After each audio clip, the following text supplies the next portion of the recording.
اس خطبے میں امام علی علیہ السلام نے جنگ سے جی چرانے والے بزدل اور بے وفا لوگوں کی مذمت کی ہے، جنہیں امام نے دین کی نصرت کے لیے بلایا تو امام کے حکم پر لبیک نہیں کہا۔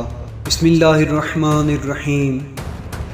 میرا ایسے لوگوں سے سابقہ پڑا ہے جنہیں حکم دیتا ہوں تو مانتے نہیں، بلاتا ہوں تو آواز پر لبیک نہیں کہتے۔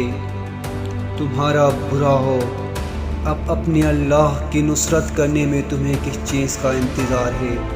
کیا دین تمہیں ایک جگہ اکٹھا نہیں کرتا اور غیرت و حمیت تمہیں جوش میں نہیں لاتی؟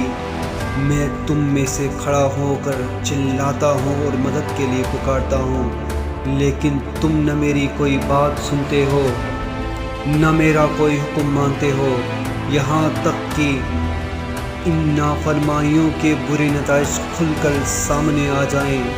نہ تمہارے ذریعے خون کا بدلہ لیا جا سکتا ہے، نہ کسی مقصد تک پہنچا جا سکتا ہے۔ میں نے تم کو تمہارے ہی بھائیوں کی مدد کے لیے پکارا تھا، مگر تم اس اونٹ کی طرح بلبلانے لگے جس کے ناف میں درد ہو رہا ہو، اور اسے لاغر و کمزور شتر کی طرح ڈھیلے پڑ گئے جس کی پیٹھ زخمی ہو۔